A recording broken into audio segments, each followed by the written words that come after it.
अस्सलाम वालेकुम एवरीवन। आप मुझे डॉक्टर टीचर कह सकते हैं। अगर केमिस्ट्री को रट्टा लगाए बगैर कंसेप्ट्स के साथ समझना चाहते हैं तो ये वाला जो चैनल है जो आप लोग देख रहे हैं, ये सिर्फ और सिर्फ आप लोगों के लिए ही बनाया गया है। यहाँ हम केमिस्ट्री को बोरिंग डेफिनेशन की तरह नहीं ट्रीट करेंगे, because rest of the teachers वो काम कर रहे हैं, बल्कि रियल लाइफ एग्जाम्पल्स और इंटरेस्टिंग फैक्ट्स के ज़रिए समझेंगे। तो चलिए शुरू करते हैं without wasting any time. Okay class, अगर मैं आपको कहूँ कि पेंसिल की नोक और दुनिया का सबसे महंगा डायमंड, आप इसे डायमंड सपोज कर लें, दोनों एक ही एलिमेंट से बनते हैं, तो क्या आप यकीन करेंगे? और अगर मैं कहूँ कि जो ऑक्सीजन हम सांस में लेते हैं, उसी ऑक्सीजन की एक फॉर्म हमें सूरज की डेंजरस यूवी रेस से भी प्रोटेक्ट करती है, तो कैसे लगेगा आप लोगों को? आज हम केमिस्ट्री के एक बहुत इंटरेस्टिंग कंसेप्ट एलोट्रॉपी को समझेंगे, जहाँ एक ही एलिमेंट अपना लुक, अपना बिहेवियर चेंज कर लेता है। अब टाइम है भाई रियल लाइफ कोई एग्जांपल को डिस्कस करना। फॉर एग्जांपल सोचिए सोचिए कि आप एक इंसान हैं। मैं अपने बारे में बात करती हूँ। मैं घर में हूँ तो मैं अपने पेरेंट्स की बेटी हूँ, अपने सिबलिंग्स की बहन हूँ। ठीक हो गया। मैं यूनिवर्सिटी कोई स्टूडेंट हूँ तो मैं यूनिवर्सिटी जाके स्टूडेंट हो जाती हूँ। अगले सपोज अगर मेरी खाला घर आती है तो मैं उनके सामने भाजी बन जाती हूँ। मेरी अगर फुप्पो आती है तो मैं उनके सामने भतीजी बन जाती हूँ। मेरी नानू आती है तो मैं उनके सामने नवासी बन जाती हूँ। एज़ इट इज़ मेरी दादू आती है तो मैं उनके सामने उनकी पोती बन जाती हूँ। समझ आ गई? लेकिन मैं हूँ एक ही इंसान, लेकिन डिफरेंट लोगों के साथ मेरा डिफरेंट रिलेशन है, डिफरेंट फॉर्म में मैं एग्जिस्ट करती हूँ उन लोगों की ज़िंदगियों में। होप सो यहाँ तक आपको बात समझ आ रही हो। बिल्कुल इसी तरह जब एक ही एलिमेंट मुख्तलिफ फॉर्म्स में मौजूद होता है ना, तो उस फिनोमिना को हम एलोट्रॉपी कहते हैं और उन फॉर्म्स को हम एलोट्रॉप्स कहते हैं। Now it's time for to discuss about the definition. Elements can exist का मतलब होता है प्रेजेंट होना, मौजूद होना, in more than one forms which may show different physical and chemical properties. These forms are called allotropic forms and the phenomena is called allotropy. इसके बारे में हम डिस्कस कर चुके हुए हैं। Let's dive into definition. अब आप देखिए ना, एलोट्रोपी वो फिनोमिना है जिसमें एक ही एलिमेंट सेम फिजिकल स्टेट में मुख्तलिफ स्ट्रक्चर्स और प्रॉपर्टीज़ के साथ मौजूद होता है। यानी एलिमेंट सेम रहेगा, जिस तरह मैं सेम रही थी रियल लाइफ एग्जाम्पल में, लेकिन उसके एटम्स की अरेंजमेंट चेंज हो जाएगी, जिसकी वजह से प्रॉपर्टीज़ भी चेंज हो जाती हैं। हम 3 एग्जाम्पल्स को डिस्कस करने जाएंगे, oxygen, carbon and the sulphur. अगर मैं ऑक्सीजन की बात करूँ, आप लोग मुझे क्या बता सकते हैं कि हम सांस किस गैस से लेते हैं? ऑब्वियसली इट्स, लेकिन क्या आप जानते हैं ऑक्सीजन की भी एक फॉर्म होती है। ये वो ऑक्सीजन है जो हम सांस लेने के लिए यूज़ करते हैं, ये वो वाली ऑक्सीजन है। और अगर मैं इस ऑक्सीजन की फॉर्म की बात करूं, तो हम सबको पता है अगर एटमॉस्फेयर में ओजोन लेयर ना होती तो सूरज की हार्मफुल यूवी रेज ज़मीन पर आकर इंसानों और जानवरों के लिए बहुत डेंजरस हो जाती। यानी ओजोन लिटरली अर्थ का सनस्क्रीन है भाई। अब ज़रा ना ओजोन के हम फन फैक्ट्स पर जाते हैं, क्योंकि मुझे ओजोन पर्सनली बहुत पसंद है। बचपन से हम पढ़ते आ रहे हैं, ओ इट्स आवर ब्लैंकेट, ये हमारे अर्थ का ब्लैंकेट है, ये फिल्टर कर रहा होता है रेस को, ब्ला ब्ला ब्ला ब्ला ब्ला। हमने इसे हीरो बना के रखा हुआ है, but that's not the reality. अब यहाँ एक बहुत इंटरेस्टिंग बात है, ओजोन हमारी हिफाजत भी करता है और नुकसान भी पहुँचा सकता है। येस, नुकसान भी पहुँचा सकता है। अगर ओजोन एटमॉस्फेयर के अपर लेयर में हो तो ये हमारे लिए बहुत ज़रूरी है, क्योंकि ये सूरज की हार्मफुल यूवी रेज़ को एब्जॉर्ब कर लेती है और हमें स्किन कैंसर और दूसरी हेल्थ प्रॉब्लम से बचाती है। लेकिन अगर ओजोन ज़मीन के करीब ज़्यादा अमाउंट में मौजूद हो और हम इसे इनहेल कर लें, तो ये लंग्स को इरिटेट कर सकती है और सांस लेने में मुश्किल पैदा कर सकती है, ख़ास तौर पर एज़मा के पेशेंट्स के लिए। यानी ओजोन एक हीरो भी है और एक विलन भी। आसमान में हो तो प्रोटेक्टर है, लेकिन ज़मीन के करीब ज़्यादा हो तो हार्मफुल भी हो सकता है। क्या आपको ये बात पता थी? Okay, now it's time for the carbon element. Basically आपका जो कार्बन है वो डायमंड में भी एग्जिस्ट कर सकता है, ग्रेफाइट में भी, बकमिंस्टर फ्लोरीन में भी। डायमंड हम सबको पता है, एंड गर्ल्स तो मैं कहती हूँ मर जाती है डायमंड्स के पीछे। पर्सनली आई लव डायमंड्स, मुझे डायमंड्स बहुत ज़्यादा पसंद है।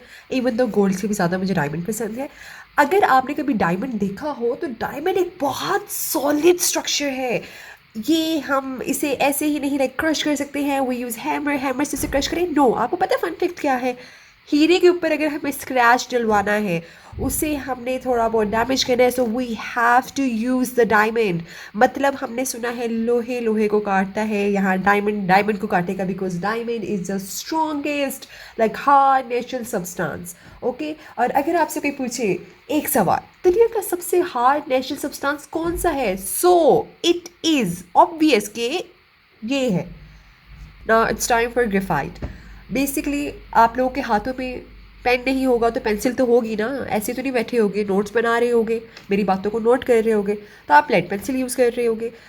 वो लेड पेंसिल, उसमें बेसिकली ग्रेफाइट यूज़ होता है। वो जो नोक होती है पेंसिल की, वो बेसिकली जैसे हम जब शार्प कर रहे होते हैं कि इसकी जो नोक है वो ज़रा शार्प हो जाए, ब्लंट ना रहे, ताकि हमारी जो राइटिंग है वो नीट हो सके, वो बेसिकली लेड नहीं है, वो भाई ग्रेफाइट यूज़ हो रहा है।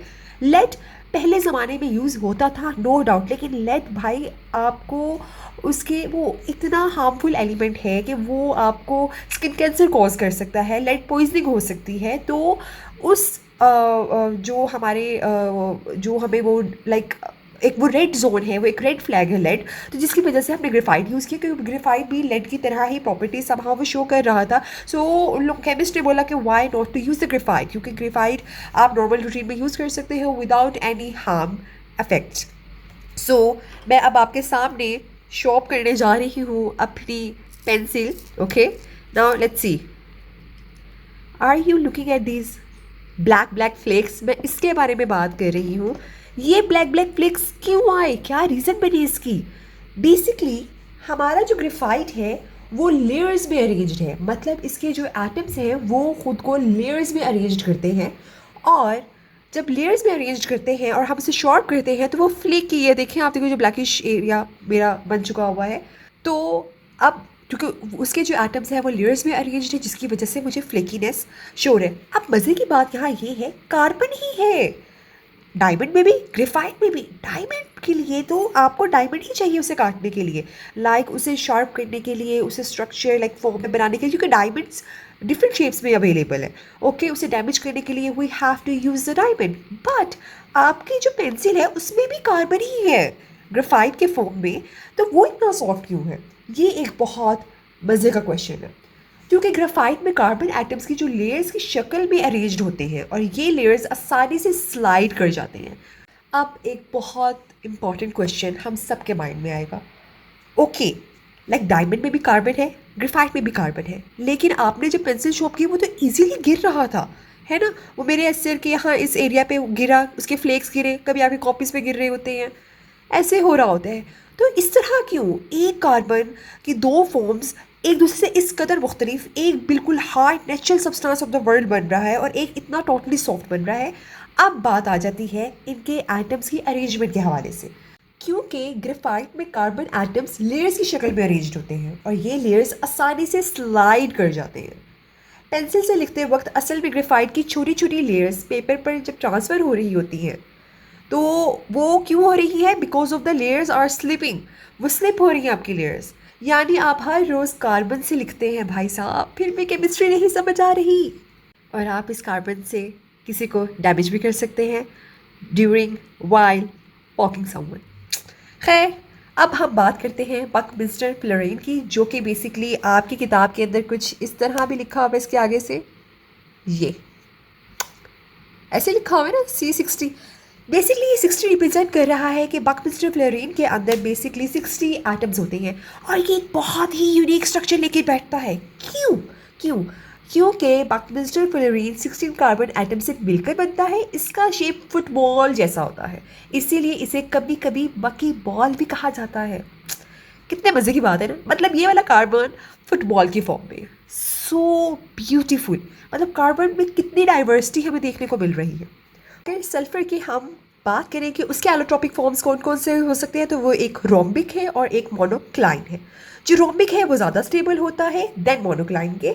और अगर मैं आपको इसका फन फैक्ट बताऊं तो जो रोम्बिक सल्फर है ना, ये नॉर्मल टेम्परेचर पर स्टेबल सल्फर होता है, लाइक स्टेबल मतलब room temperature is equivalent to rhombic sulphur. और अगर मैं मोनोक्लिनिक सल्फर की बात करूं, जब सल्फर को हीट किया जाता है तो ये मोनोक्लिनिक सल्फर में कन्वर्ट हो जाता है, मतलब more heat is equivalent to monoclinic. Fun fact की अगर हम बात करें, अगर मोल्टन सल्फर को आराम आराम से कूल किया जाए तो बहुत खूबसूरत नीडल शेप्ड मोनोक्लोरिक क्रिस्टल्स बन सकते हैं। है ना अमेजिंग बात। मतलब ऑक्सीजन कार्बन सल्फर अपने आप में ही एक कमाल कर जाते हैं। अब आपकी बुक के अंदर एलोट्रोपिक फॉर्म्स ऑफ कार्बन को ज़्यादा डिटेल में डिस्कस किया गया है, तो अब हम उसके साइड पे चलते हैं। सो अगर हम डायमंड की बात करें, it has giant macromolecular structure. Macro का मतलब होता है बिग। मॉलिक्यूल के बारे में हमें ऑलरेडी पता है, मतलब इसके जो डायमंड के अंदर जो मॉलिक्यूल्स का स्ट्रक्चर होता है वो मैक्रो होता है, वो बिग होता है। तभी हम देखते हैं डायमंड्स कितने खूबसूरत होते हैं अपने आप में। ग्रेफाइट की बात करें, again it has a layer structure of hexa. अब हम इसका बनाते हैं तो हेक्सागोनल क्या होता है, ये स्ट्रक्चर होता है 1 2 3 4 5 and 6। So this is a hexagonal structure और आपका जो ग्रेफाइट है वो इस फॉर्म में एग्जिस्ट कर रहा होता है। Okay, now it's time for the Buckminster fluorine. ये बेसिकली मैंने एक फुटबॉल बनाया है और बहुत ख़राब बना, I know that. It consists of spheres made of atoms arranged in pentagons and hexagons. Again, ये आप देखिए hexagonal structure, like hexagon, pentagon जिसमें 5 lines होगी. So they are stable at high pressures and high temperatures. Like Buckminster fluorine, आपका जो football of carbon है, वो high pressures and high temperature पे खुद को stable करना जानता है। सॉल्युबल है ऑर्गेनिक सॉल्वेंट्स के अंदर। ऑर्गेनिक सॉल्वेंट्स को आगे जाके हम डिस्कस करते हैं ताकि आप लोग क्रैम मत करें, as they are covalent in nature. क्योंकि आपका जो कार्बन एटम है भाई साहब वो कोवलेंट है नेचर के अंदर। जब आप ऑर्गेनिक केमिस्ट्री के अंदर डाइव करेंगे then you will get to know carbon क्या खूबसूरत एलिमेंट है। It has unique structure as molecules are not charged and has no boundaries or unpaired electrons. It has a cage-like structure. मैंने बताया जो football होता है, sorry football के अंदर आप देखें तो उसके ऊपर लाइक एक इस तरह के कुछ एक पैटर्न बना होता है, लाइक इस तरह का केज लाइक है ना। सो बेसिकली इसका जो स्ट्रक्चर है वो केज लाइक स्ट्रक्चर होता है। यूनिक ही अपने आप में इसलिए है क्योंकि इसका कोई भी मॉलिक्यूल चार्ज्ड नहीं है, लाइक पॉजिटिव नेगेटिव नहीं, कोई चार्ज ही नहीं है और ना ही इसके पास कोई अनपेयर्ड इलेक्ट्रॉन्स है, मतलब ये अपने आप में ही मुकम्मल है। ओके, अब इसके पास लो मेल्टिंग पॉइंट है, it is soft and can not conduct electricity, और ये इलेक्ट्रिसिटी को कंडक्ट नहीं कर सकता है। So this is about the Buckminster fluorine. अब बात करते हैं हम ऑर्गेनिक सॉल्वेंट्स के बारे में। सॉल्युबल का मतलब हो जाना है घुल जाना। ऑर्गेनिक सॉल्वेंट्स बेसिकली ऐसे लिक्विड्स हैं जो organic compounds, like organic compounds कौन से, कार्बन कंटेनिंग सब्सटेंसेस, ऐसे सब्सटेंस जिसमें कार्बन एलिमेंट एटम एग्जिस्ट करता हो, को वो डिज़ोल्व कर सकते। इन्हीं केमिस्ट्री लेबॉर्ट्रीज और इंडस्ट्रीज़ में सब्सटेंसेस को मिक्स, डिज़ोल्व, एक्सट्रैक्ट या रिएक्शंस करवाने के लिए यूज़ किया जाता है। अगर मैं सिंपल डेफिनेशन की बात करूँ ना, ऑर्गेनिक सॉल्वेंट्स को मतलब ऑर्गेनिक सॉल्वेंट्स वो कार्बन कंटेनिंग लिक्विड्स हैं जो दूसरे सब्सटेंसेस को डिज़ोल्व करने की सलाहियत रखते हो। So they are soluble in organic solvents as they are covalent in nature. क्योंकि आपका जो बकमिस्टर फ्लोरीन है कोवलेंट इन नेचर है, मतलब क्योंकि कार्बन है ना इसके अंदर, वो कोवलेंट इन नेचर है, इसलिए ऑर्गेनिक सॉल्वेंट्स के पास ये सलाहियत है कि वो इसे मतलब डिज़ोल्व कर सके, सॉल्युबल कर सके। होप सो कि आपको ये जो हमारा माशाल्लाह से टॉपिक है समझ आ गया हो, बहुत इन इजी वे। मैंने बहुत कोशिश की है अपनी तरफ से, 100% एफर्ट डाली है कि आप लोगों को समझ आ जाए। And let me tell you this is an important long question. लेकिन भाई इंपॉर्टेंट के पीछे कब तक भागोगे, जब तक कंसेप्ट ही क्लियर नहीं होंगे तो किसी चीज़ का कोई फ़ायदा नहीं होगा। ठीक है, क्रैमिंग आप कब तक कर लोगे, कब तक कर लोगे। तो होप सो आपको ये चीज़ समझ आई हो। एंड अभी के लिए अल्लाह हाफिज़।